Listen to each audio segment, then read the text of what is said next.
Vocês estão vendo? Sim. A gente, então, hoje vai fazer a terceira aula da parte teórica, praticamente a última aula formal teórica da disciplina, e a gente veio falando sobre a medicina regenerativa, sobre o uso de tipos celulares, né, tronco diferentes, e hoje vai ser a respeito da manipulação in vitro de células para aplicações clínicas. Então, o assunto é bem direcionado para o principal assunto, né, da nossa disciplina, que é a manipulação in vitro de células.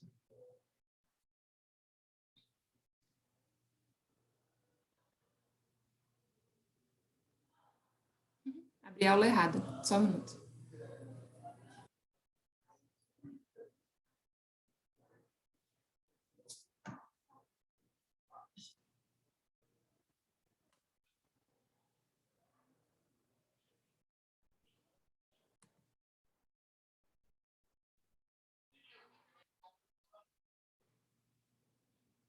Só o título que eu mantive errado. É a aula certa. Menos mal.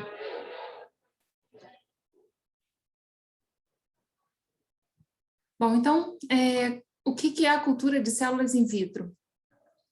Por definição, a gente pode falar que é o conjunto de técnicas que permitem cultivar células fora do organismo de origem em ambiente artificial in vitro, porém sob condições controladas. É uma atividade prática, né, que começou mais fortemente na metade do século XX e agora segue com uma grande utilidade em várias áreas biomédicas, desde diagnóstico a produtos biotecnológicos de terapia, independente de serem à base de células ou não. O cultivo in vitro, hoje em dia, ele é uma forte fonte de produção de anticorpos, por exemplo, as terapias que são à base de anticorpos, produção de medicamentos, biomedicamentos à base de anticorpos, a produção de proteínas, é feito com base em cultivo de células in vitro. Então, vocês podem ver aqui que a gente está falando dessa primeira metade, meados do século XX até agora, século XXI. Então, podemos até considerar que é uma atividade relativamente recente e tem uma grande diferença com relação ao avanço mesmo tecnológico que essa área vem passando, né?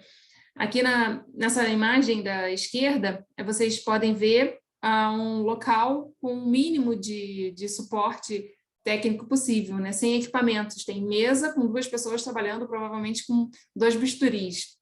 E na foto da direita, vocês conseguem ver uma área que é muito parecida com o nosso laboratório, que vocês vão ter prática aqui, em que já se pode contar com equipamentos que são específicos para a manutenção de condições estéreis, como essa pessoa de branco ali sentada manipulando em cabine de segurança biológica. Então, uma das nossas aulas vai ser especificamente para falar como se trabalha, mantendo as condições estéreis dentro daquele espaço, e também outros equipamentos, como incubadoras de células e tecidos, em que tudo que pode ser controlado é controlado, como a composição do ar atmosférico, a temperatura, a umidade, os nutrientes, condições que a gente precisa, que nossas células precisam para viver num organismo biológico vivo, né? Que então podem ser reproduzidas, mimetizadas artificialmente.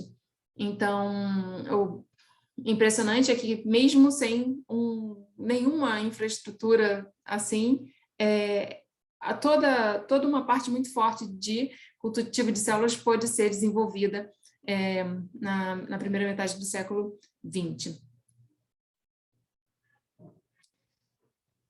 A gente vai falar um pouquinho só a respeito da história, só para a gente ter uma noção do quanto pode ser proveitosa, né, e do quanto foi importante a tecnologia de cultivo in vitro. Em 1878, esse pesquisador, fisiologista, na verdade, médico, né, na época, Claude Bernard, ele era considerado o pai da fisiologia moderna, da época, experimental, e foi quem propôs que sistemas fisiológicos de um organismo podiam ser mantidos em um sistema vivo, mesmo após a morte desse sistema vivo, que para a época não era concebível.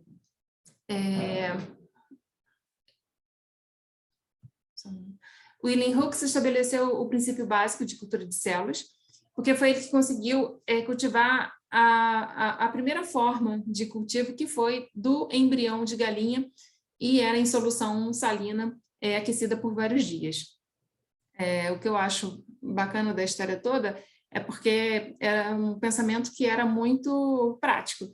Se dentro de um ovo, né, de ave, um organismo inteiro se desenvolve ali, é porque ali tem tudo que precisa para ser utilizado no desenvolvimento, né, de um indivíduo. Então, eles faziam cultivo daquilo.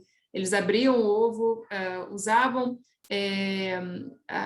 o líquido amniótico ali, né, somente o que estava contido ali para conseguir fazer esse cultivo, o que seria fora, né, de uma galinha. Em 1907, Royce e Harrison, eles trabalhavam com fragmentos de crista neural de sapos, e eles conseguiam manter, mas eles faziam dentro de um coágulo de linfa, e por várias semanas.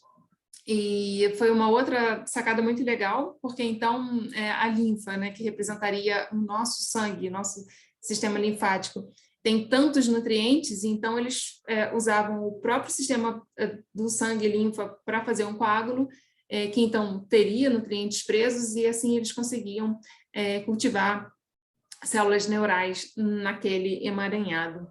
E a conclusão deles foi que, quando se tomam as precauções assépticas adequadas, os tecidos sobrevivem nessas condições por uma semana, e em alguns casos eles conseguiram manter espécimes vivos durante aproximadamente 4 semanas.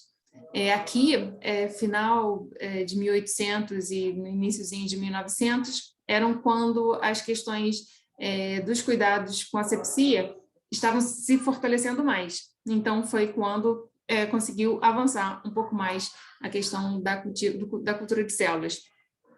E a gente pode considerar porque, quando a gente está in vitro, nós temos células, o meio de cultivo com vários nutrientes, aquecimento da incubadora. Então, é a condição ideal para crescer a cultura das células animais, mas também de qualquer outro micro-organismo que faça contato, né? Fungo, bactéria, a maioria deles vai estar satisfeito, vai crescer muito bem em umidade, glicose e solução líquida, né? Então, a partir do momento em que eles consideraram os cuidados com as condições assépticas, conseguiram ter um avanço ainda maior nas questões na técnica própria de cultivo de células. E em 1910, então, esse termo cultura de células, ele acabou sendo estabelecido e utilizado a partir de então.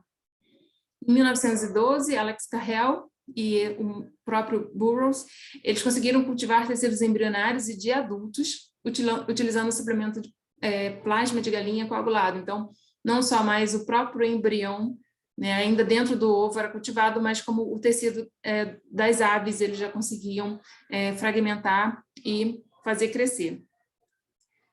Então, Carrel, ele usava toda essa base de cultivo in vitro para o desenvolvimento de várias questões da prática médica dele.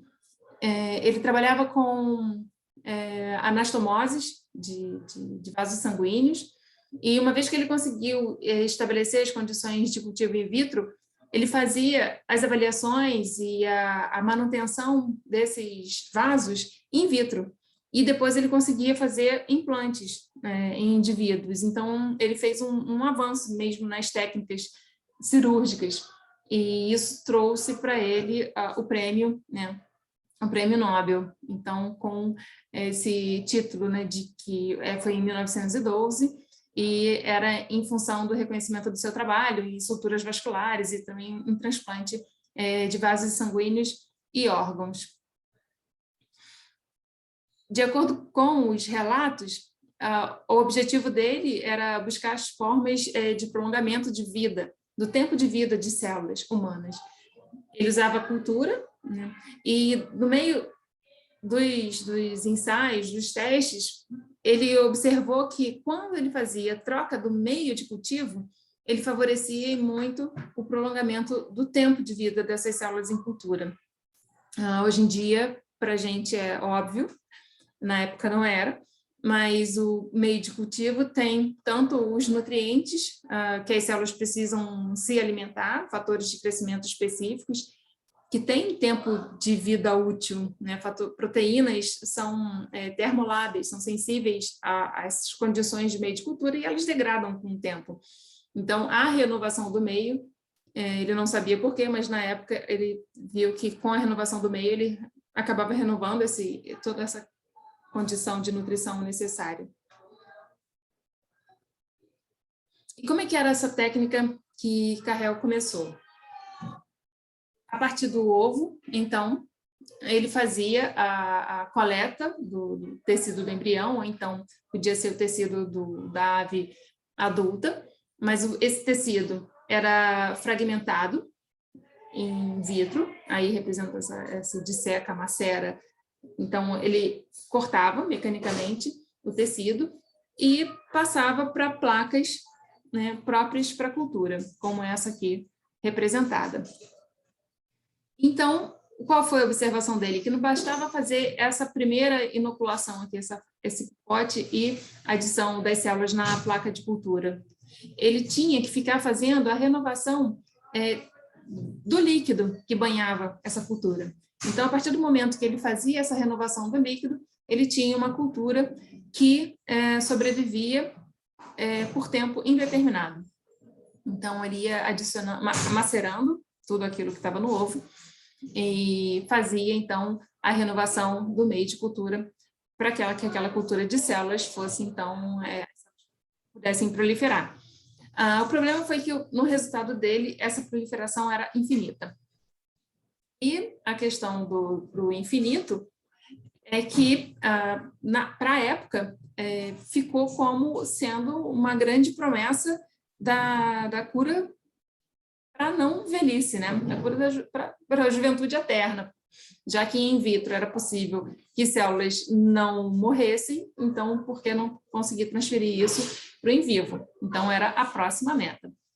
Em 1921, então, os grandes jornais faziam manchetes, e essa aqui falava que um galo tão grande que poderia atravessar o Atlântico com apenas uma passada, tão monstruoso que, empoleirado em nossa esfera mundana, a Terra, se pareceria com um catavento.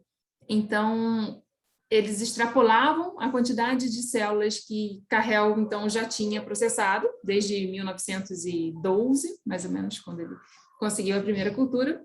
A cultura se permanecia viva, então, ele ia passando a cultura, muita célula ia, então, sendo jogada fora, né? Só renovando o próximo binóculo. Então, se fosse considerar tudo isso que já tinha sido proliferado, já teria sido crescido um galo desse tamanho. Veja que isso, estamos em 1921, em 1935 ainda tinha a grande questão das células que continuavam a proliferar. E aqui também outro jornal de impacto para a época, e duas tiradas aqui dessa reportagem falava que está bem conhecido, compreendido, que a vida de um órgão ou tecido individual pode ser mantida por um período de tempo depois da morte do homem como indivíduo. E também, alguns indivíduos poderiam ser colocados em armazenamento por longos períodos e se permitir, dessa maneira, viver por séculos. Aqui, um cientista definiu a morte em um novo âmbito. Dr. Alex Carrel, cientista do Instituto Rockefeller. Então, essa fama, né, e o entendimento de que as células poderiam viver por tempo indefinido já estava sedimentado na ciência da época. E aqui eles já estavam há 24 anos, né, do primeiro cultivo. Mas, então, até o momento, só o material lá do ovo do embrião, quer dizer, as células do frango, né, adulto, tinham sido cultivadas in vitro com sucesso. Células de humanos ainda não tinha sido conseguida até em 1952, quando esse pesquisador médico, George Gay, ele fez o cultivo da primeira linhagem de células humanas. Bom, hoje em dia também, a gente trata as células humanas de uma forma bastante diferente. Elas realmente são mais difíceis de resistir in vitro quando comparado com uma linhagem de ave, por exemplo, e até murinos. As humanas podem ter algumas exigências mais específicas e serem de cultivo um pouco mais difícil de outros animais, né? Talvez por isso, na época, as células humanas ainda não tivessem sido cultivadas. Mas o que acontecia na época, principalmente nesse hospital John Hopkins, que tinha um grande movimento e pegava uma parcela da população pobre e tal, eles faziam o seguinte: independente do conhecimento do paciente que ia se tratar, sempre que havia uma retirada de tecido, sempre que qualquer cirurgia gerava algum tipo de resto de tecido, esse tecido ele ia para os laboratórios do próprio hospital. E os pesquisadores tinham um laboratório especificamente desse George Gay, que procurava fazer, então, o cultivo das células, né? Processar aquele tecido para conseguir fazer o cultivo de células, já que as células tinham vida infinita. Ele conseguiu, a partir de um fragmento de tumor de uma paciente, o nome dela era Henrietta Lacks, por isso ficou células HeLa, a linhagem HeLa. Era muito comum que as iniciais dos nomes dos pacientes fosse dado para as células. Hoje em dia isso já é proibido por conta de confidencialidade e proteção de informação, confidencialidade, mas na época, então ele pegou esse fragmento de tumor e, in vitro, ele obteve essas células, a imagem das células numa microscopia óptica comum, aqui na imagem da esquerda. Essas células, elas tinham também praticamente o comportamento lá das células do galo. Elas estão até hoje em cultivo, in vitro. Alguém quer perguntar alguma coisa? Elas estão ainda in vitro, né, espalhadas por laboratórios no mundo todo.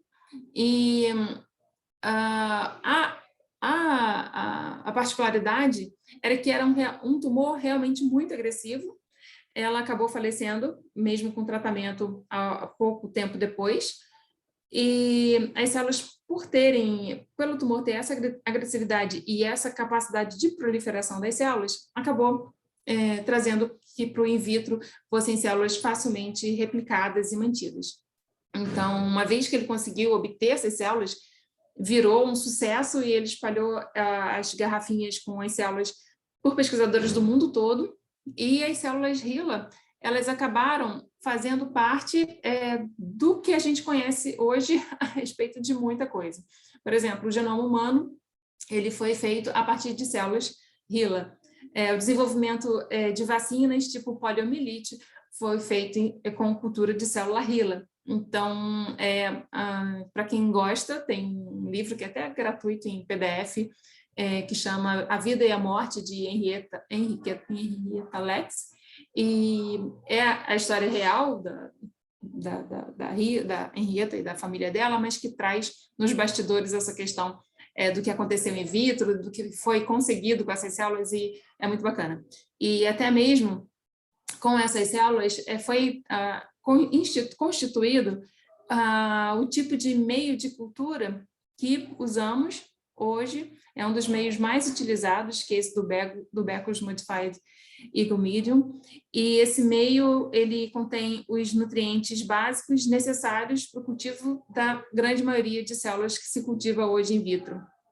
Então, foi utilizando a cultura HeLa e foi sendo observado qual era a melhor combinação de nutrientes que se precisava, né, que era necessário para o cultivo de células. Então, vocês aqui no laboratório, vocês vão conhecer esse meio, vocês vão realizar técnicas como de tripsinização e subcultivo das células para multiplicação, o congelamento das células em nitrogênio líquido, o descongelamento, e tudo isso foram técnicas que ao longo desse tempo foram padronizadas com as células HeLa. Então, nós não fazemos uso dessas células aqui, o objetivo do laboratório é trabalhar com células normais e não de origem tumoral, mas as técnicas que foram padronizadas e que estão disseminadas pelos laboratórios são técnicas que foram padronizadas com a HeLa. Só estou repetindo isso o tempo todo, HeLa, para vocês terem noção do quanto foi importante essa etapa no conhecimento mesmo da biomedicina. Em 1961, então, muitos pesquisadores ainda trabalhando, né, com essa área, que então era muito nova e muito promissora, afinal de contas, ela prometia a cura para a morte, né? Esse pesquisador, Moorhead, mas o Hayflick acabou ficando mais conhecido, demonstraram que, mesmo em condições ideais de cultivo, a morte de fibroblastos humanos em cultura era inevitável, ocorrendo após aproximadamente 50 ciclos de divisão celular. Então, esse pesquisador, ele não trabalhou com um material proveniente de tumor, ele usava pele de prepúcio, retirada de indivíduos jovens, crianças, é muito frequente a cirurgia, né, a circuncisão e a retirada do prepúcio, e esse prepúcio ele é muito bom de se trabalhar porque é de um indivíduo jovem que tem um cultivo facilitado no laboratório. Ele então fez a obtenção de fibroblastos da pele de humanos, trouxe para o in vitro, e as células morriam após um determinado tempo. Não importava o quanto da melhor condição de meio ele utilizava, e que isso se repetia. Mais ou menos a cada 50 duplicações, as células morriam. E ele tentou publicar esses dados, e o trabalho foi rejeitado em várias revistas e revistas de alto impacto, e a justificativa era de que o fato mais importante resultante da cultura de tecido dos últimos 50 anos é que as células, devido à sua capacidade inerente de multiplicação, se multiplicarão indefinidamente, desde que sejam fornecidas as condições certas. Ou seja, a história do galo e da HeLa estava tão sedimentado na ciência que era complicado trazer qualquer tipo de conhecimento que conflitasse aquela informação. E isso é nosso, né? Do ser humano. Então, uma vez que você admite uma verdade, você não quer saber de outra, e isso acontece também na ciência. Hayflick conseguiu publicar o trabalho em uma pesquisa, em uma revista científica, mesmo em 1961, ele foi testando várias revistas, e ele mostrou muito bem os resultados, os métodos, e desde então esse é um trabalho considerado clássico. Algumas das coisas que ele mostrou é que as células podiam multiplicar por um número limitado de vezes, né?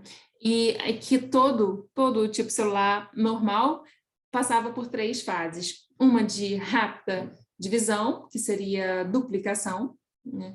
Depois a divisão começa a diminuir, a chegar tipo num platô, uma certa quantidade divide, outra não divide, por isso a curva começa a diminuir o ritmo de crescimento, começa a estabilizar, até que decresce, as células morrem, então as células param de dividir, e foi dado o nome de senescência, assim como é a senescência do indivíduo, né, que envelhece.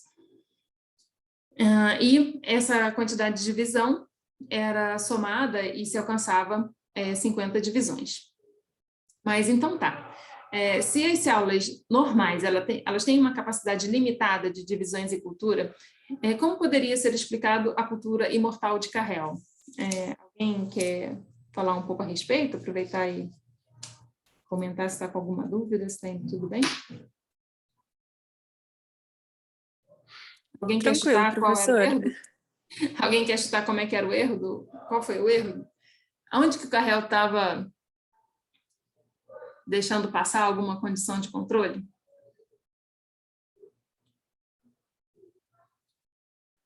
Bom, ainda estava não explicado, né? Porque ele continuava afirmando que as células proliferavam, Hayflick veio dizendo que não, e numa conversa informal, lá na década de 70, no livro fala que foi numa palestra na Escola de Medicina da Universidade de Porto Rico, Hayflick conversou com uma das técnicas do laboratório de Carrel, que faziam, então, o processamento do material e mantinha a cultura lá das células do galo.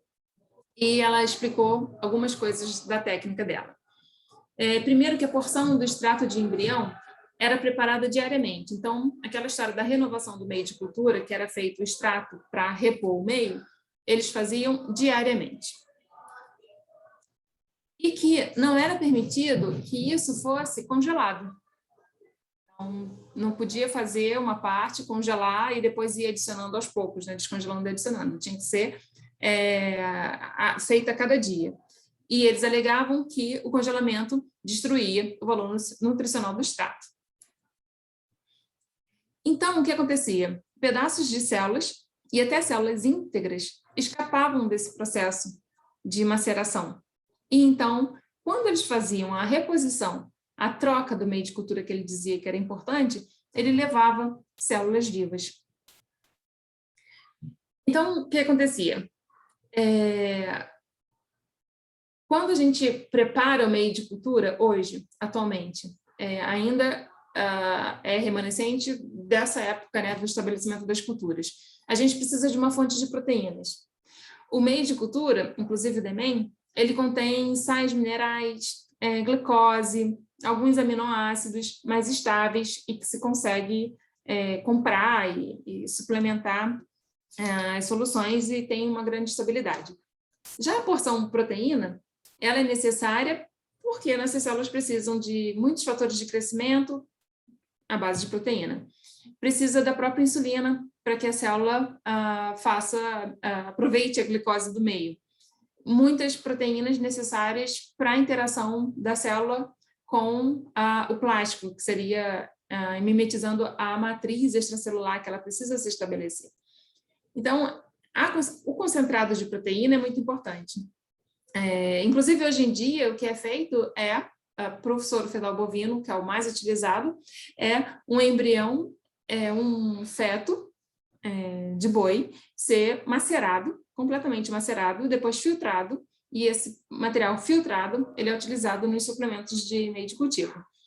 Na época, ele fazia esse macerado do ovo, né, que representava exatamente isso, essa fonte de nutrientes, de proteínas e tudo mais. Só que ele não filtrava, ele macerava e adicionava.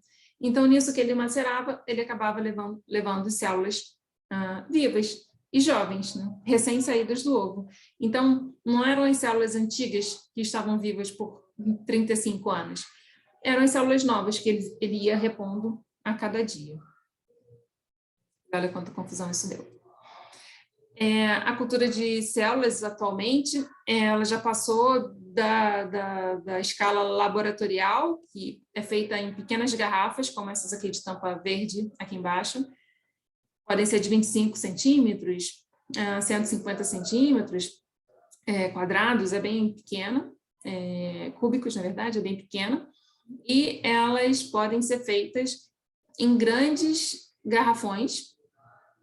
Esse daqui representa um bioreator, que são de diferentes formas. Esses daqui de cima da esquerda ele gira, e aí então todas as células passam pelo contato do meio de cultivo, aqui representando um bioreator gigante, que para controlar os nutrientes que estão nesse meio de cultura, a viabilidade das células, é necessário um aparato que mede tudo isso, quantidade de metabólitos, quantidade de nutrientes, para trabalhar na renovação adequada desses nutrientes.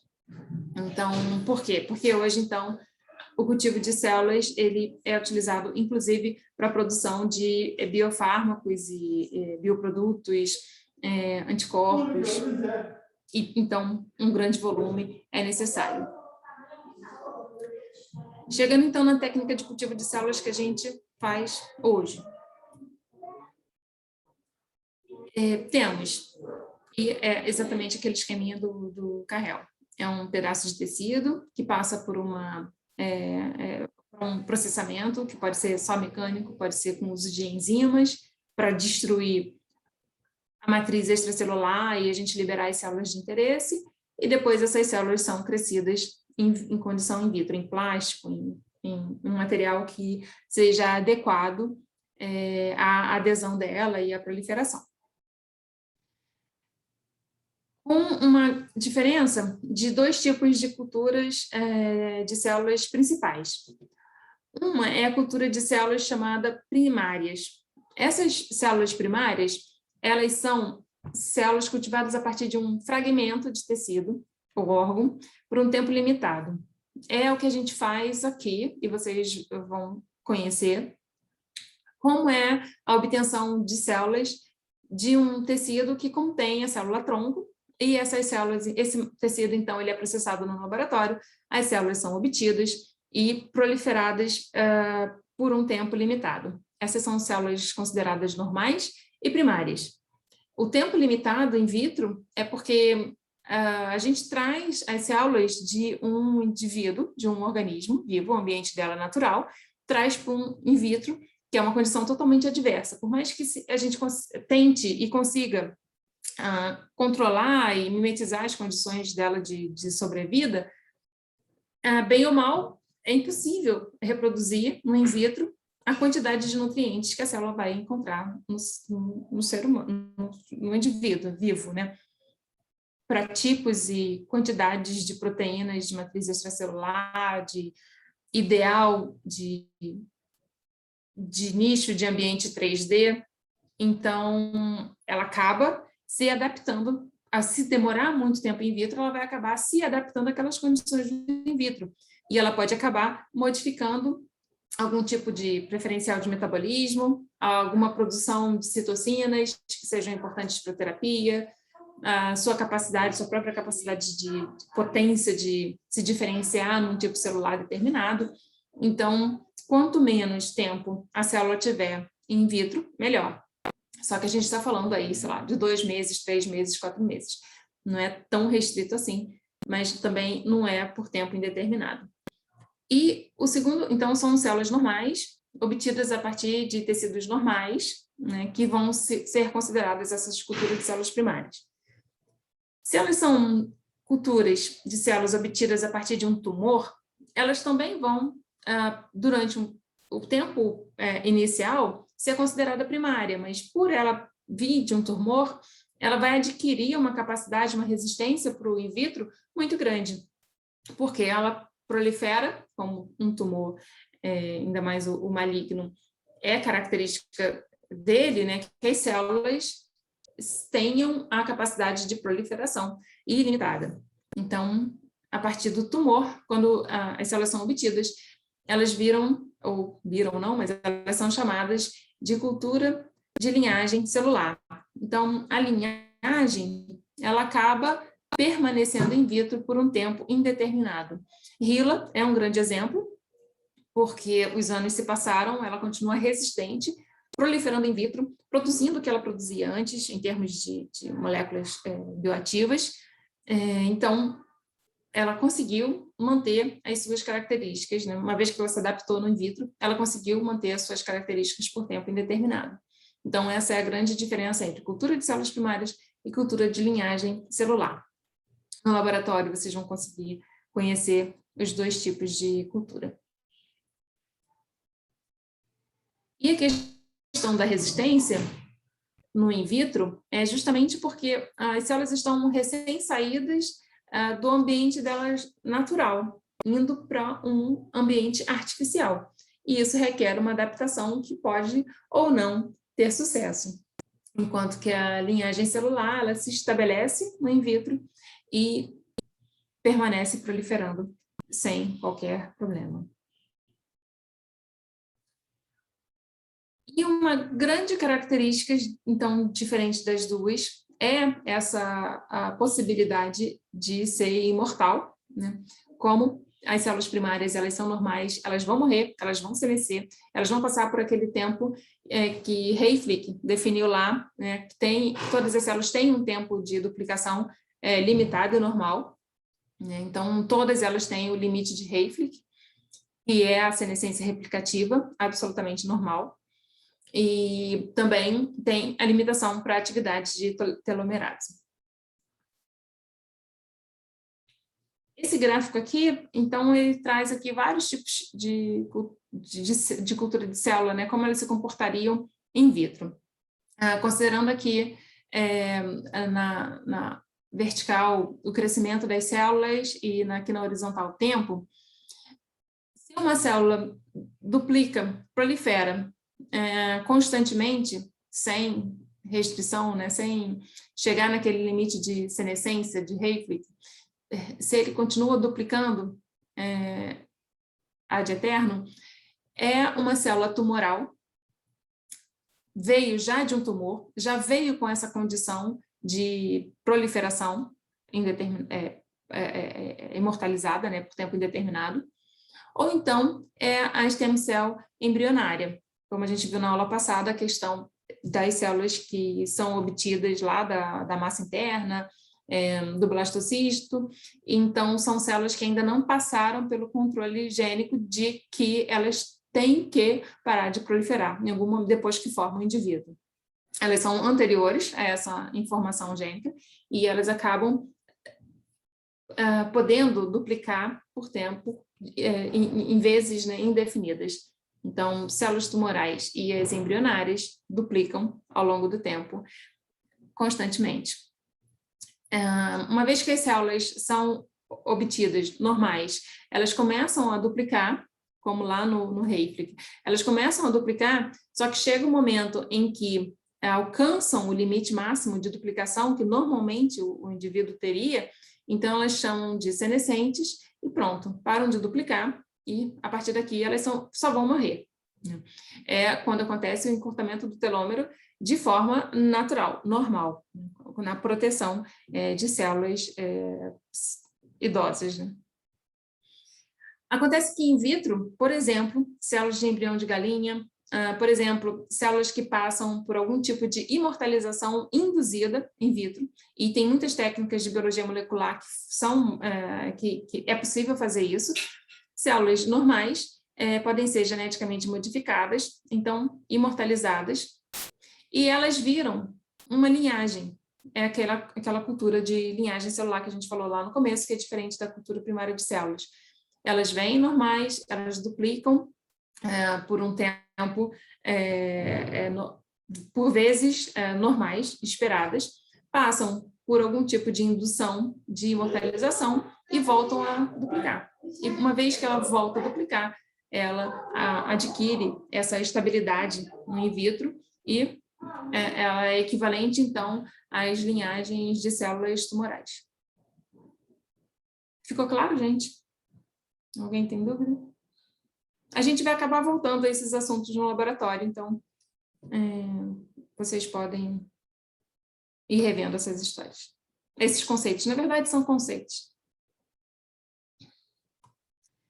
E o que se consegue in vitro, em laboratório, se consegue reproduzir exatamente o que acontece no indivíduo vivo. Por exemplo, algumas espécies que vivem pouco, em tempo mesmo de vida, né, relativamente, o camundongo ao ser humano, por exemplo, ao coelho, quanto menor o tempo de vida que esse bicho, que esse animal tem, menos as células dele conseguem sobreviver in vitro. Ou seja, elas têm um tempo de duplicação limitado. Então, um ser humano que vive até 100 anos, ele tem uma possibilidade de ter maior número de duplicações possíveis in vitro do que um outro animal que naturalmente vive menos, então as células dele estão programadas para duplicar por menos tempo. Então, isso é reproduzido in vitro. E outra coisa também que é reproduzido in vitro é que um indivíduo idoso, suas células, então, já estão idosas, já estão com seus telômeros comprometidos. In vitro, as células dos idosos, elas duplicam um número de vezes muito menor do que as células de recém-nascidos, ou de crianças mesmo. Então, in vitro, a gente consegue observar que os jovens têm um tempo de duplicação muito maior em relação ao indivíduo idoso. Bom, a gente falou na aula passada, sobre as condições in vitro necessárias, ideais, né, para se conseguir um cultivo in vitro satisfatório, e independente dele ser aplicado para terapia celular, o que se quer é um in vitro o mais eficiente possível. Então, uma vez que a gente falou um pouco sobre as células, vamos falar um pouco do substrato.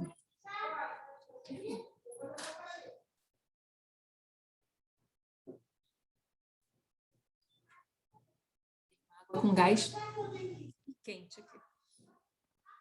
Deu até vontade de chorar. Um substrato, ele deve permitir a adesão das células, sempre que elas são do tipo aderente. Eles devem fazer o suporte à manutenção ou à proliferação das células vivas. A gente vai ver mais um pouquinho para frente, mas se as células são, no indivíduo, células que vivem em tecidos sólidos ou semissólidos, elas fazem contato ou com outras células diretamente, ou com proteínas da matriz extracelular. Se elas não encontrarem um equivalente no substrato, elas não vão se adaptar. Então, isso é muito importante, a qualidade do suporte que se dá para as células. O substrato também tem que ser livre de contaminantes microbiológicos. Então, sempre são materiais que passaram por esterilizações, tipos de esterilizações que sejam eficientes. Pode ser qualquer, desde que seja eficiente. Ou eles já são fabricados em condições GMP, em condições de boas práticas de fabricação, que evita a presença, a entrada de contaminante em qualquer fase da produção. E eles, então, também precisam permitir o contato das células com nutrientes, que são líquidos e que são gases. Temos o cultivo de células bidimensional, um padrão, é o mais comum encontrado nos laboratórios e necessário assim que a cultura da célula primária é iniciada. Então, aqui só são exemplos de tamanho de superfície diferente, mas são plásticos com qualidade, com um tratamento muito parecido. No geral, são plásticos que têm a superfície que vai fazer contato com a célula, tratado para ter carga negativa e favorecer o primeiro contato das células. E também tem placas que podem ter proteínas específicas de matriz extracelular, tipo colágeno, tipo fibronectina, proteínas que facilitariam a adesão de determinados tipos de célula. E temos aqui exemplos de superfícies tridimensionais. Então, aqui é considerado bidimensional porque as células vão fazer contato com o fundo do plástico e uma com a outra. Então, no máximo, do lado e embaixo. Na superfície tridimensional, a ideia é que ela seja incluída nesses materiais e que elas façam contato em todos os polos e nas laterais. Aqui só são exemplos de materiais possíveis de fazer o tridimensional. E com relação a tipo de plástico, tipo de superfície tridimensional, tudo existe na forma de catálogo, né? E cada tipo de célula proveniente do tecido específico dela, a gente consegue em catálogos, em artigos científicos, identificar qual é o material, qual é a superfície mais adequada. Não tem uma regra, porque a variedade de materiais é muito grande. Essa imagem aqui, a gente até já viu na outra aula, mas é para a gente observar aqui na figura da direita, na letra A, que tem o alginato, seria uma figura, né, uma imagem macroscópica. E aqui na esquerda, olha aqui em cima no A, o alginato na forma microscópica. Então, quando a gente pensa que as células estão sendo plaqueadas sobre o alginato, olha a quantidade, a riqueza de poros que existe nessa superfície, né? E que então as células podem realmente aderir no meio desses poros e preencher esse biomaterial, então chamado de biomaterial, preencher esse suporte tridimensional. Na figura C e D, mostra a estrutura também, em microscopia eletrônica, da pele humana e em D, do osso humano, só para a gente perceber quando se observa, né, numa ampliação gigantesca da microscopia eletrônica, pode-se observar a diferença da estrutura dos tecidos. Embora os dois sejam conjuntivo, né, a constituição é muito diferente e a estrutura final é muito diferente. E na hora que se procura a produção e o uso de uma matriz tridimensional, o que se deseja é mimetizar a condição dos tecidos para que se tenha uma incorporação, uma interação perfeita com as células e depois uma substituição de prótese, por exemplo, perfeita também.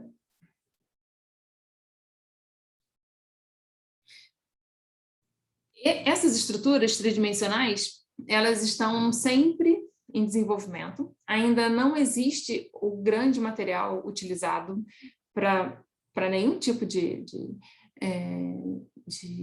regeneração, para nenhum tipo de bioengenharia. E eles são divididos em algumas categorias, e essas categorias vêm sendo, né, evoluídas conforme o tempo de desenvolvimento mesmo. Inicialmente, os materiais que eram utilizados clinicamente eram apenas biocompatíveis. E esse biocompatível, por exemplo, pode ser o parafuso de titânio, que se usa numa prótese, por exemplo, substituindo um osso. Um parafuso do dente na odontologia, substituição de cabeça de fêmur. Então, basta que o material ele cumpra, né, o papel dele, no caso, aí a rigidez, mas que ele não seja alergênico, que ele não cause nenhum tipo de rejeição.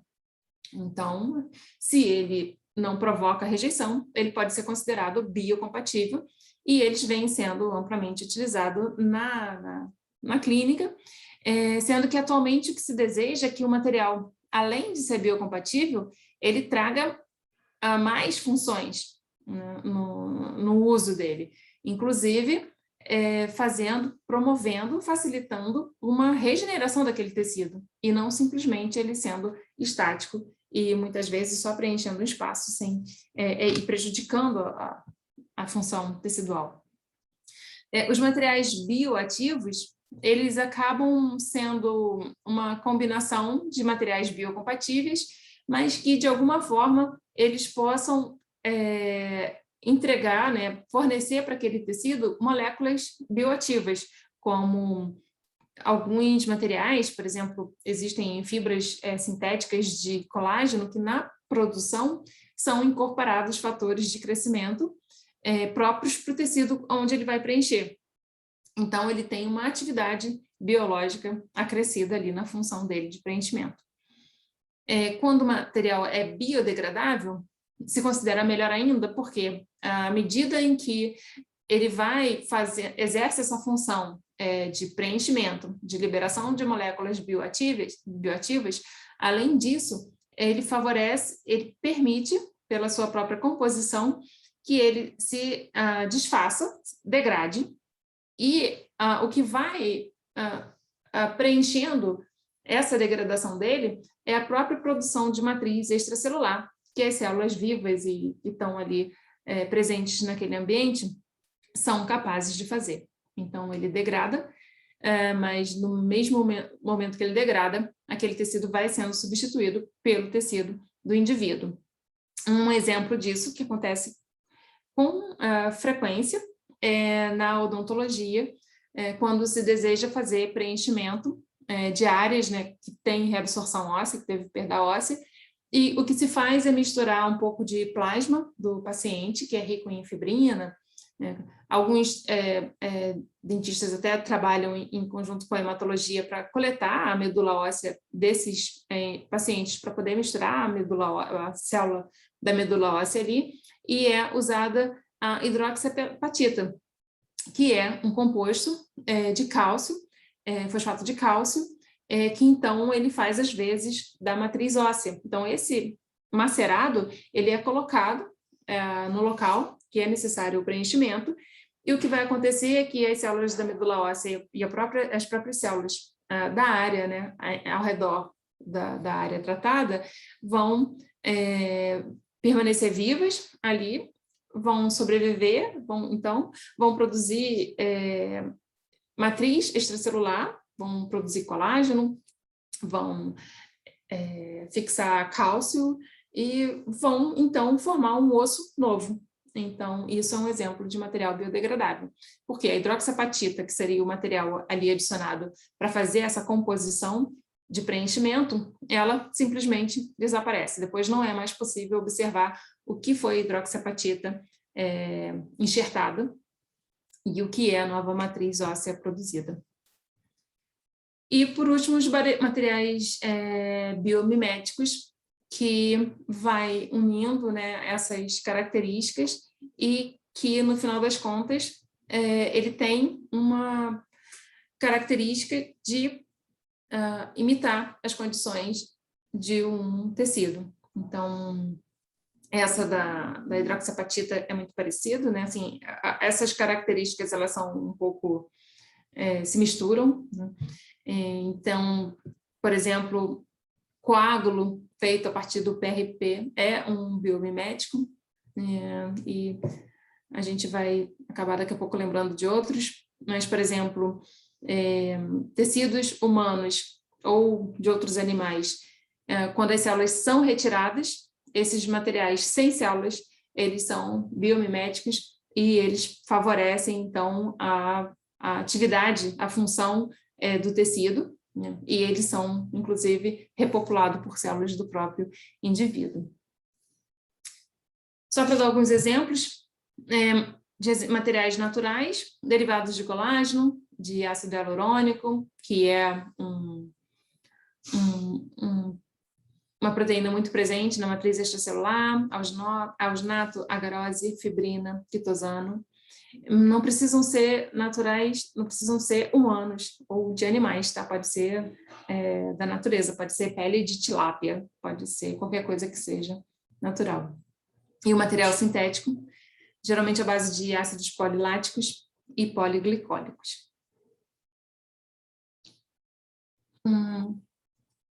Aqui é só para a gente observar um pouco do que vem acontecendo no desenvolvimento mesmo e na importância de se trabalhar no potencial regenerativo de materiais de implante, né, de próteses. Até os anos 2000, né, não se falava ainda em combinação de células, não se falava ainda nessa história de materiais bioativos ou biodegradáveis ou biomiméticos, e a partir de então vem apresentando uma crescente quantidade de trabalhos publicados e de patentes e de novas tentativas de desenvolvimento mesmo de próteses de materiais que tenham uma grande atividade regenerativa. Quando células são adicionadas a biomateriais, o nome do produto realmente é produto de bioengenharia. Atualmente é um Anvisa já reconhece o nome. Quando é só célula, é produto de terapia celular avançada, e quando tem célula com algum material, é produto de engenharia tecidual ou produto de bioengenharia.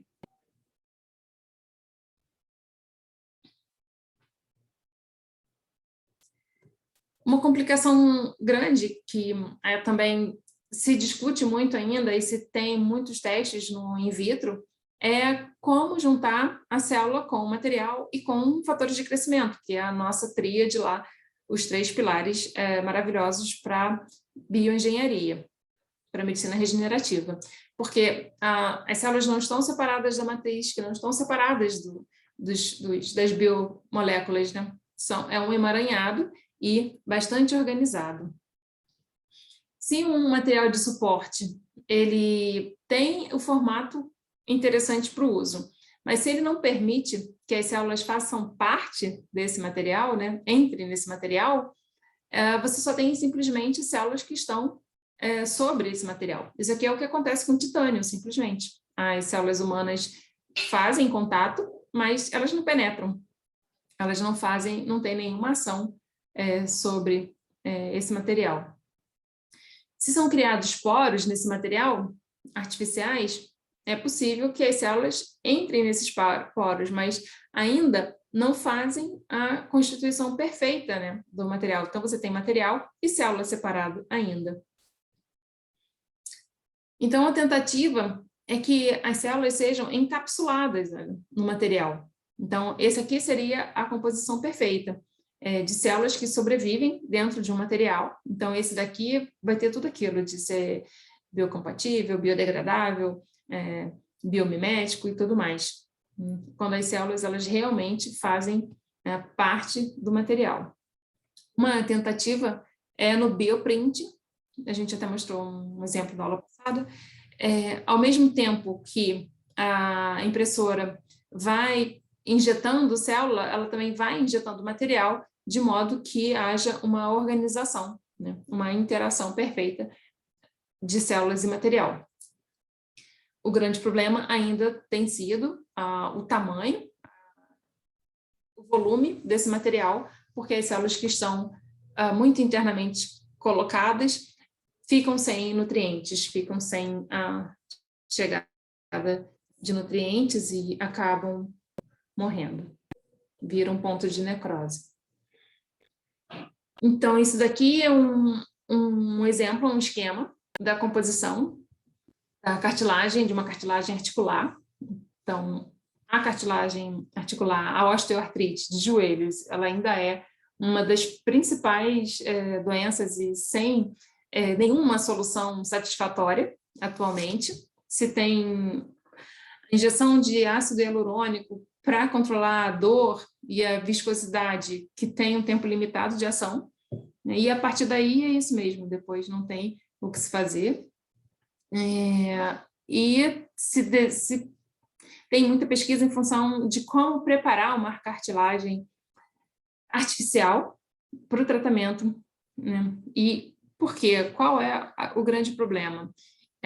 Quando a gente pensa que a cartilagem ela é muito simples, porque ela tem uma repetição de tipo de colágeno, tipo de proteoglicanos, só células da cartilagem, só condrócitos, o que se pensa que seria muito fácil de montar uma cartilagem, então, mistura tudo e está pronto. Mas observa a diferença da concentração, da densidade de células, dependendo da altura, né, do tecido, e da capacidade que as células têm, né, de já serem células totalmente diferenciadas, aqui na extremidade superior, aqui mais em contato com o osso, a área em que as células ainda duplicam, ainda tem uma característica de célula-tronco, e essa composição,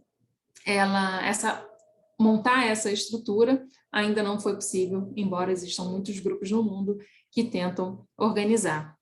Então, isso aqui, essa é uma sequência de células que se encontram na cartilagem.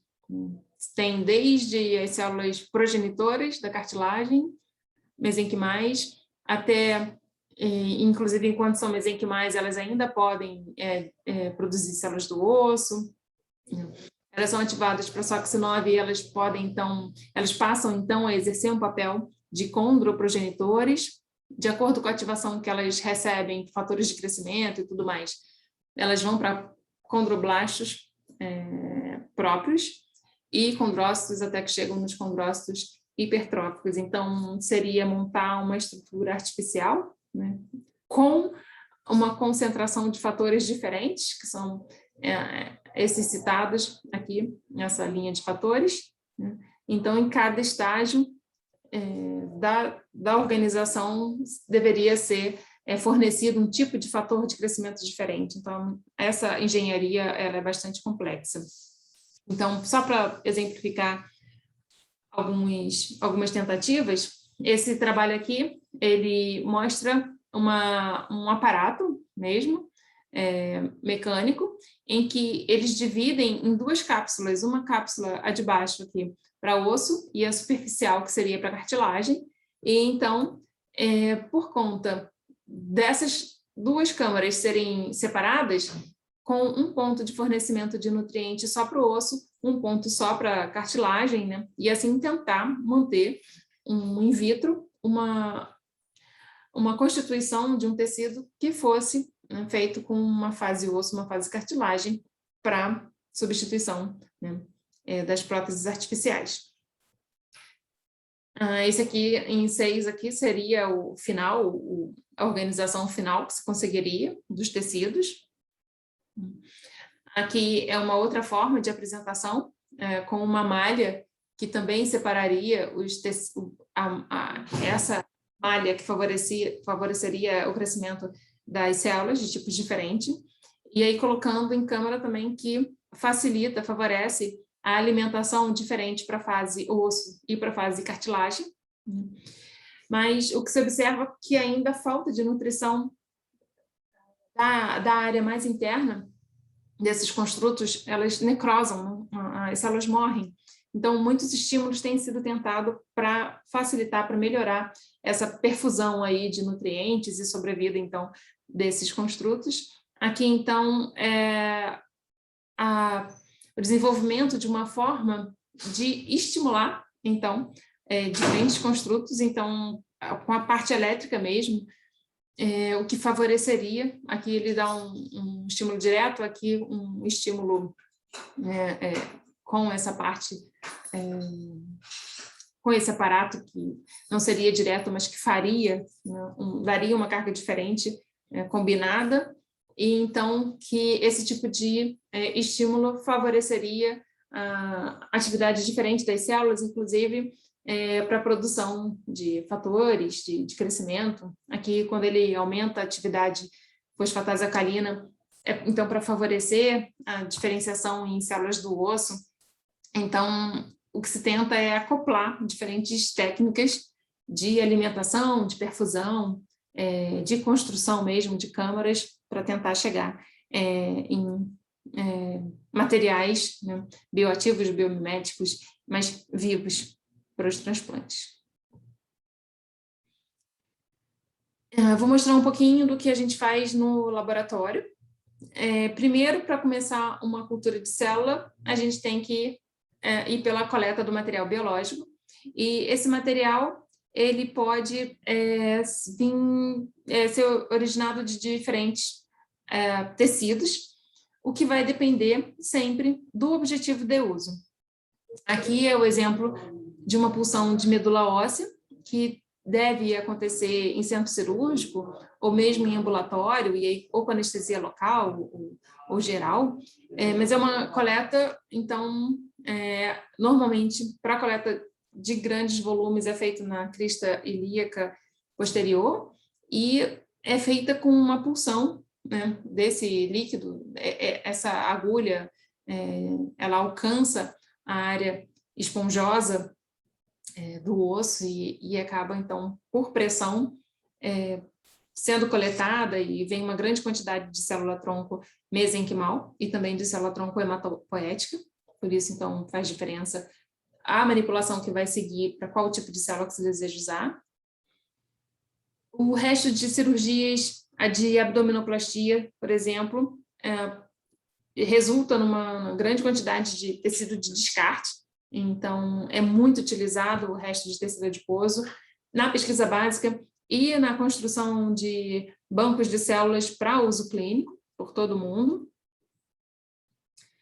Como eu falei lá no começo, o uso de prepúcio também é muito frequente e ele tem um valor muito grande porque as crianças são muito jovens que retiram prepúcio. Então, as células têm uma grande capacidade de proliferação in vitro, então prepúcio tem uma grande vantagem em relação a outros tipos de tecido doados. Aqui é quando o tecido adiposo acontece na forma de lipoaspirado, então a lipoaspiração também é uma grande fonte de coleta de material para obtenção de célula-tronco do tipo mesenquimal. Aquela adulta que eu comentei na aula passada, que tem vários fatores que favorecem a regeneração tecidual, né? A produção de moléculas bioativas, angiogênese, produção de citocinas anti-inflamatórias. Estou repetindo para ir entrando na cabeça de vocês. Capacidade de diferenciação em osso, cartilagem, no próprio tecido adiposo. Polpa do dente, então, do dente descido, também atualmente é uma fonte importante de coleta de material que serve para processar e obter célula-tronco mesenquimal. Também são crianças, normalmente o dente descido são de crianças, então elas têm uma capacidade proliferativa alta, e também devido à origem mesmo dela embrionária, de grande proliferação. Um tecido que vem aumentando muito a quantidade de uso é a membrana amniótica, obtida da placenta. Então, na placenta, várias áreas dela são fontes de célula-tronco. O próprio cordão umbilical, a própria placenta e, principalmente, a parte mais interna da placenta, a membrana amniótica. Aqui na esquerda abaixo, a membrana amniótica ela é mecanicamente separada do córeo. Então, essa membrana, em laboratório, ela fisicamente, né, mecanicamente, ela tem um processamento e depois cada parte de amnion, o córeo, o cordão umbilical, pode ser processada de forma independente e seguir para a obtenção de células com grande capacidade regenerativa.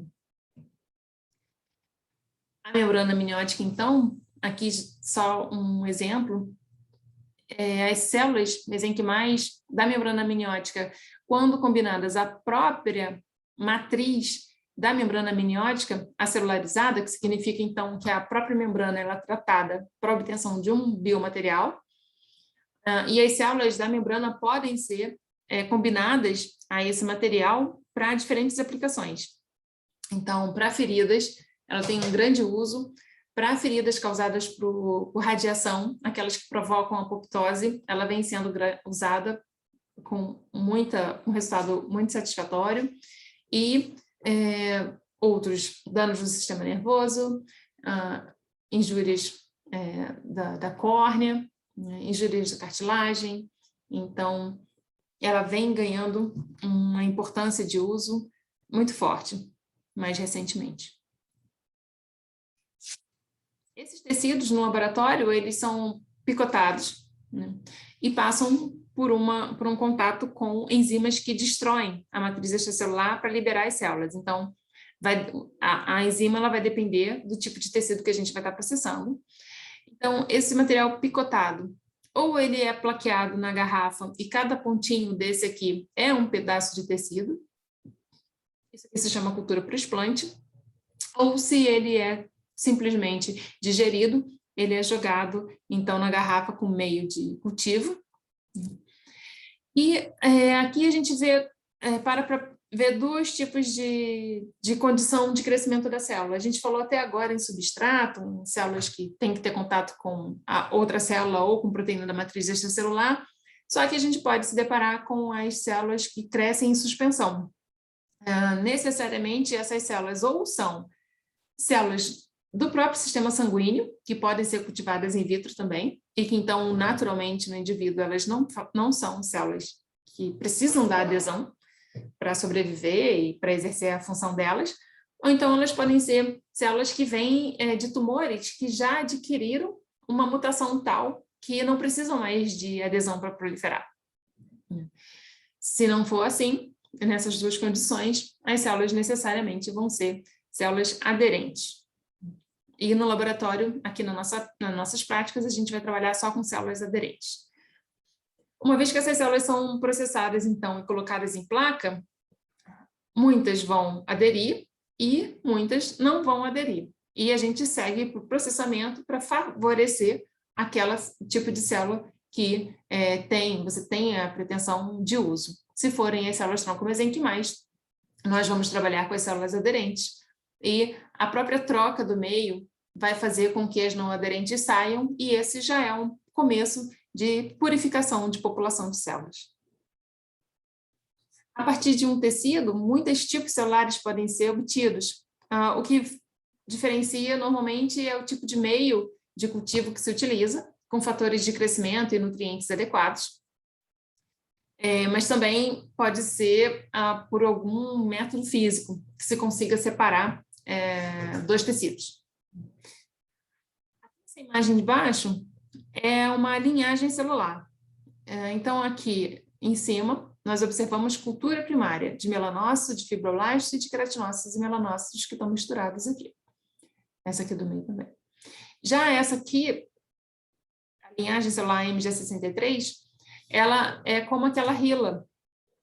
São pré-osteoblastos que foram obtidos a partir da amostra de osteosarcoma, que foi de um indivíduo do sexo masculino, com idade de 14 anos. Essa, então, é uma linhagem que também está há muitos anos no in vitro, vendida por bancos de células, que existem bancos de células próprios para isso no mundo. E aqui eu queria só mostrar para vocês que cada tipo celular vai adquirir um formato diferente no in vitro, né? Normalmente, se referindo ao formato, à morfologia que ele teria no in vivo. Então, melanócitos emitem muitos prolongamentos, como na derme, em que um melanócito contata mais ou menos 20 queratinócitos. Queratinócitos, no in vitro, crescem muito justapostos, né? Fibroblastos já são mais alongados.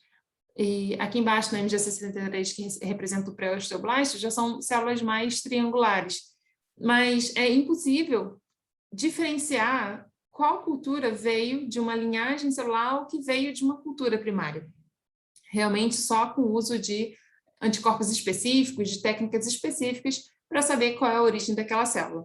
Então, é muito importante nos laboratórios in vitro, de cultura in vitro, hoje em dia se chama das boas práticas de laboratório, que as amostras não sejam misturadas, que os frascos não sejam misturados, que as rotulagens sejam feitas com muita atenção, porque senão vai se perder a informação de que tipo celular é aquele.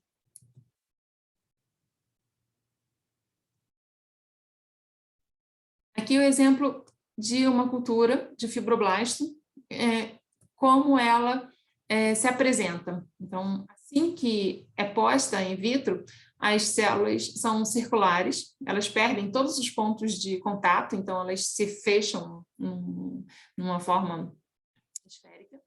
E na medida que elas entram em contato com o plástico, elas começam a montar os seus pontos de contato. Com o passar das horas, elas vão prolongando, vão se adaptando nesse plástico, até que elas adquirem o formato comum de proliferação de fibroblastos, que são células alongadas, fusiformes, bem característica de fibroblasto in vitro. E isso é observado de acordo com o contato, o estímulo que as células passam a receber. Na medida em que elas chegam nesse momento in vitro, elas estão circulares e sem contato com nenhum ponto, né? As integrinas, as moléculas delas de adesão, estão simplesmente dispersas e aguardando um contato. Se elas não tiverem contato, célula aderente, ela vai morrer. Ela vai perceber que ela está num meio onde ela não deve sobreviver. Na placa de cultivo, nós usamos, a gente vai ver isso in vitro, lá nas aulas práticas, mas nós utilizamos o soro fetal bovino, que contém fibronectina, que é uma molécula muito importante para a adesão das células. Inclusive, no in vivo, na matriz extracelular vai estar cheio de fibronectina. E isso a gente usa no plástico. Então, as células, na medida em que elas percebem o contato com essa porção, né, de fibronectina, elas fazem uma interação que é chamada uma interação apenas eletrostática, é apenas um contato inicial que é feito, e na medida em que ela percebe que tem esse ponto onde o contato pode ser feito, ela começa a organizar e a mandar, ela reorganiza de fato toda a membrana plasmática dela para mandar as moléculas de adesão para a superfície em que ela tem adesão. Então, nesse momento, em poucas horas, 3 a 24 horas, as células já mudaram o formato para favorecer o máximo possível de adesão. Nas horas seguintes, quando a adesão ela é estabelecida, e aqui a gente está falando de integrina na célula e fibronectina na placa, quando esse contato ele realmente é concluído, existe um estímulo do citoesqueleto de actina da célula, do citoesqueleto da célula, né, que é uma reorganização das moléculas de actina. Então, quando essa reorganização é feita, as células acabam adquirindo o formato delas habitual do in vitro. Normalmente, remete ao que era in vitro, mas como a gente falou, aqui é bidimensional, não é tridimensional. Então, sempre vai ter uma diferença muito grande de como era no in vivo. Então, essa fase inicial, em que ela está esférica, em que há um primeiro contato, né, das moléculas de adesão com a superfície que ela pode aderir, é apenas considerada uma interação eletrostática. Ela não tem força nenhuma. Num segundo momento, já se chama do início da ligação das integrinas, né, é a segunda fase desse processo de adesão. E quando acontece, de fato, a interação da integrina com a fibronectina e a organização com as moléculas internas do citoesqueleto da célula, então tem esse espraiamento, a gente chama, as células estão espraiadas, acho que não tem uma tradução boa para isso, e finalmente se chama de adesão focal. Aqui só para a gente ver um pouco mais do que acontece, mas as integrinas, quando em contato com as proteínas da matriz, elas se organizam, né, e ligam com a parte interna da célula. É um estímulo que realmente é de contato, é mecânico. Sempre na adesão estão envolvidas as proteínas talina, paxilina e vinculina, sempre.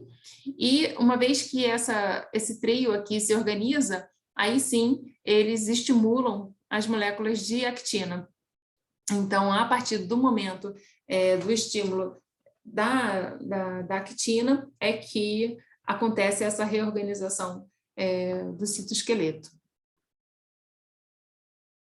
No meio in vitro, então, as integrinas interagem com a fibronectina, que é proveniente do soro, ou então por uma proteína que se adiciona especificamente, intencionalmente no meio, né? E esse estímulo mecânico, ele é necessário para muitas funções das células. Se não tem esse contato e essa adesão inicial, a célula que necessita de adesão vai acabar morrendo. Ela não vai exercer outras funções se não tiver estabelecida, aderida. Aqui mais um exemplo, está coloridinho. A fibronectina do meio externo, né, estimula, então tem o ponto de contato na integrina específico, e uma vez que as duas se contactam, estimulam talina, praxilina e vinculina, que ativam a actina e os filamentos de actina. Essa é um exemplo de células cultivadas in vitro. Assim, a gente só observa no microscópio quando usa anticorpos específicos para essas proteínas e para o núcleo. Então, sem esses anticorpos, a gente vai ver meio que em preto e branco, e sem tantos detalhes. mas aqui já é possível, por conta do uso de anticorpos, observar em vermelho estão os filamentos de actina, os microtúbulos estão em verde, organizados, e os núcleos estão corados em azul. Aqui só para lembrar que esse contato com o meio externo, essa adesão, ele não é só importante para a adesão em si da célula, mas para a ativação de várias funções da célula. Então, células que precisam de adesão vão morrer se não tiverem esse contato de forma satisfatória. Por isso, a importância da escolha certa dos substratos, seja ele bidimensional ou tridimensional. E esse contato, ele vai ser, no meio em vivo, ele vai ser muito diferente quando uma célula encontra um tecido mole, tipo gordura, vasos sanguíneos, para quando ela encontra um tecido duro, feito osso. De acordo com esse contato, com a rigidez do ambiente, se fala em indução mecânica, então as induções elas não são só físicas ou químicas, né? Elas são mecânicas, e elas vão estimular as células de uma forma muito diferente. Então, mais uma vez, está aí a importância de se escolher modelos de matrizes tridimensionais de forma apropriada. A mesma célula, a gente está falando de uma célula tronco que tem capacidade de diferenciar em vários outros tipos de célula. Então, se ela está num tecido mole, ela vai receber uma informação, o estresse mecânico dela vai induzir a diferenciação adipogênica, a diferenciação em queratinócitos, ou seja, aqui está favorecendo gordura, pele. Aqui já no intermediário, indo para o meio termo, a diferenciação neurogênica em endotelial e miogênica, já nos tecidos mais duros, favorecendo a diferenciação osteogênica. Então, aqui numa microscopia de varredura, mostrando seria a imagem real, né, das células. Uma vez que elas entram no meio líquido, elas têm pouco estímulo de interação e elas começam a se organizar e emitir prolongamentos para tentar encontrar pontos de contato. Uma vez que esses pontos de contato aqui na fase 2 são encontrados, ela começa a organizar e mandar as moléculas de adesão de superfície para o ponto onde ela vai encontrar a superfície de contato, até que ela finalmente muda completamente a sua conformação. A partir desse momento de adesão, ela vai partir para as próximas fases dela ou atividades que ela tenha, potências que ela tenha. E, inclusive, a de migração celular é feita a partir da adesão. Uma célula migra aderida, ela não solta para aderir. Então, há esse é um exemplo aqui de ilustração mesmo de células coradas na microscopia, mas as células trabalham com filopódios e lamelopódios, todos à base do citoesqueleto mesmo, de actina, e há uma orquestra de movimento e de reorganização dessas moléculas de proteína do citoesqueleto, e isso acontece mediante indução. Então, ela precisa realmente ter estímulo para essa migração. E isso também é importante in vitro, porque muitas funções necessárias, importantes, são feitas com a migração. Aqui eu coloquei alguns exemplos. Na própria embriogênese, é toda feita com migração. Nossa resposta inflamatória depende da migração de linfócitos, de macrófagos. A angiogênese, a formação de novos vasos, depende do adiantamento da sequência de células endoteliais, cicatrização de feridas, a metástase nos cânceres. Então, esse processo de migração ele pode ser muito estudado no in vitro. E, para a gente terminar, alguns exemplos de aplicações das técnicas de cultivo celular na medicina regenerativa, né? Eu falei lá em cima na placenta e em tipos de células tronco, em tipos que é importante para o uso, né, de obtenção de células tronco. Esse artigo aqui ele traz essa imagem aqui bem simplificada, mostrando que realmente a célula tronco ela pode ser obtida de várias partes da placenta e dos anexos embrionários. O próprio fluido amniótico é rico em células-tronco, a membrana coriônica e a membrana amniótica são ricos em células-tronco. A própria placenta, essa parte mais do tecido materno, né, dessa tecido, e o próprio cordão umbilical, que tem tanto as células tronco hematopoéticas como as células mesenquimais. Mas o interesse na membrana amniótica, ele vem crescendo muito, e aqui tem um esqueminha de quais são as porções que são encontradas na membrana amniótica.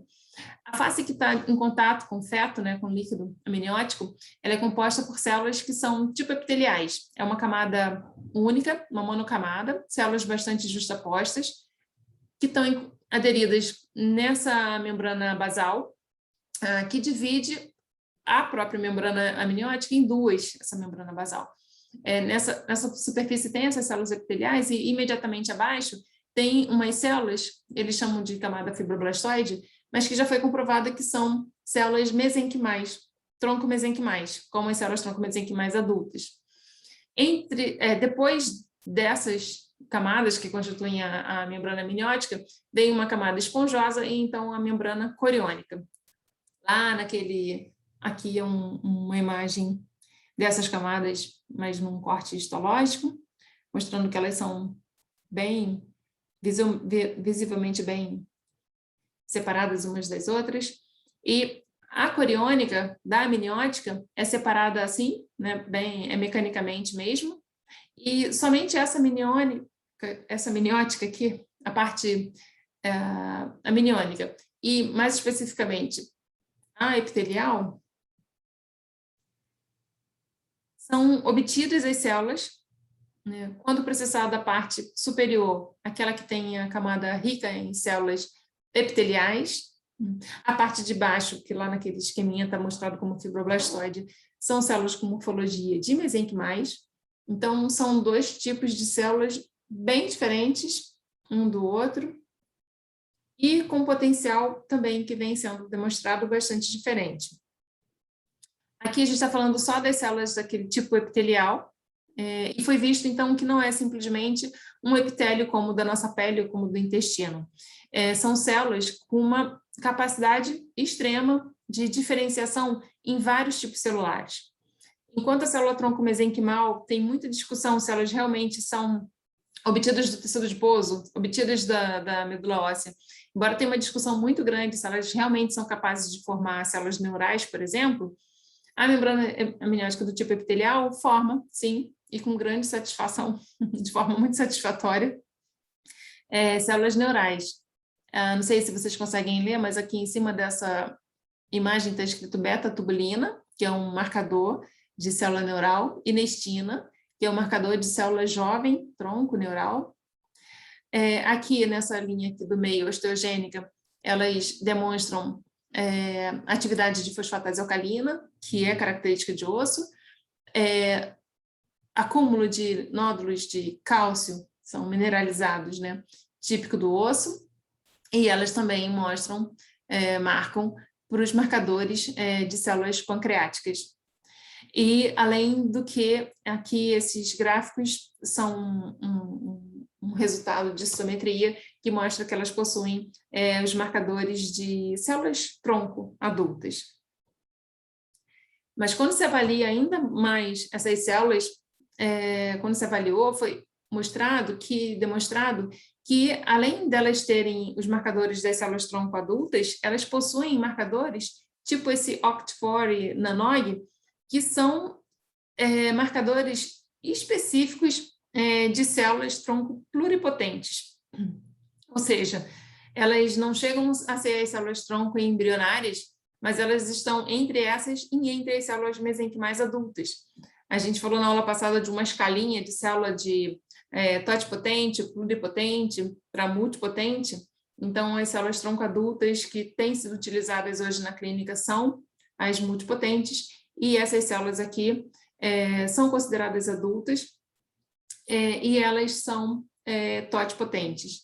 Então, tem sido feito muitos estudos e a aplicação desse tipo de célula vem crescendo muito na clínica. E aqui é um ensaio que se faz in vitro também, em que se mostra que essas células marcam para colorações que são específicas de células da linhagem miogênica. Aqui é uma marcação, essas em marrom, são células marcadas para desmina. E elas vêm sendo utilizadas em AVC, em situações isquêmicas, porque, então, elas têm uma atividade de neuroproteção alta, muito alta, além do que elas têm trabalhado também na imunossupressão. Então, a fase posterior ao evento de AVC, que tem a questão inflamatória, elas, então, controlam essa inflamação e dão um efeito de neuroproteção imediato.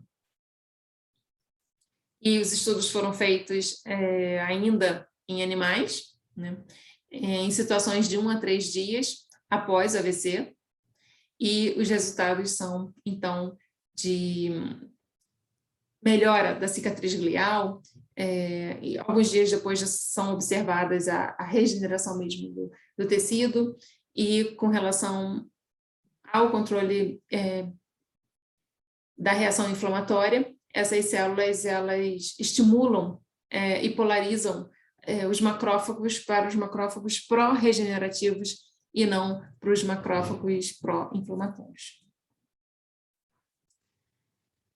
É isso.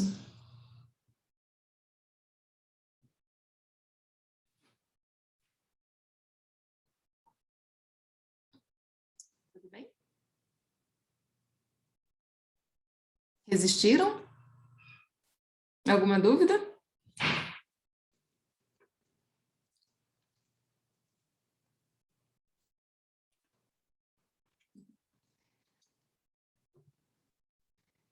Então, gente, na semana que vem, então, a gente vai conversar sobre a primeira avaliação de vocês, que não são questões sobre as aulas diretamente, vai ser uma avaliação de um artigo científico, que é com relação, direcionado para a regeneração de osso e cartilagem, que é um trabalho que a gente faz aqui na faculdade, e é bom que vocês vão ter a oportunidade de conhecer, que já está em ensaios clínicos. Então, vai ser tipo um estudo dirigido que vocês vão fazer em cima desse artigo. Essas aulas, elas vão ajudar na compreensão total do artigo, mas não são perguntas, né, específicas das aulas. E a partir dessa aula, então, já começam as aulas práticas de vocês. E durante as práticas, a gente vai começar a conversar sobre a próxima avaliação, que aí é um trabalho que vocês vão fazer em grupo, propondo uma terapia celular, que pode ser bioengenharia ou não, dentro de um assunto que vocês tenham grande interesse. E aí a gente vai trabalhando junto para a gente construir um tratamento, uma terapia, que pode ainda não existir, que pode ser, que vai precisar de busca de artigos científicos de vocês, só que como a gente vai estar presente no laboratório, a gente vai conseguir ir conversando e trabalhando junto nessa segunda avaliação, então. Mas na semana que vem, então, a gente faz a nossa.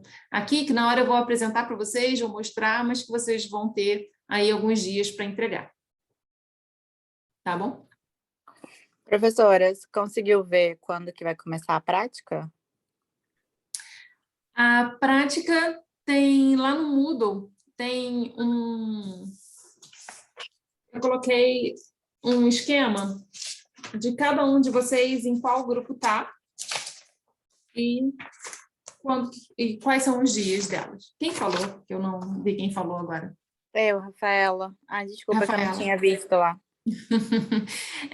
Rafaela, então, você ficou no horário de 5h30 às 7h30, não é isso?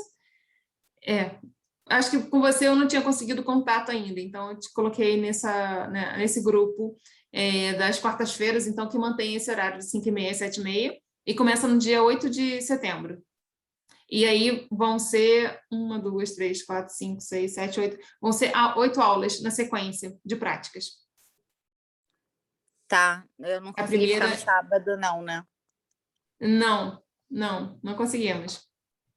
A gente pode começar no dia 8 e ir conversando, mas aqui é um grupo de 3, então todo mundo tem que conseguir. Tá. Tá, porque eu saio do hospital e aí fica bem complicado, mas vou tentar. Tá Tá. bom. Se as outras meninas concordarem, você está no grupo da Beatriz e da Amanda, que acabou de chegar. Você pode, não sei se você consegue ter contato com elas. E se vocês organizarem um horário melhor, a gente se ajeita. Tá, eu vou ver como é que eu consigo. Como Então é que eu tá. fico. Tá bom. Obrigada. Bom, então é isso, gente. Se ninguém tem perguntas, até semana que vem. Tchau, Rosana, obrigada. Tchau, obrigada a você. Ah, Rosana, eu lembrei de uma coisa.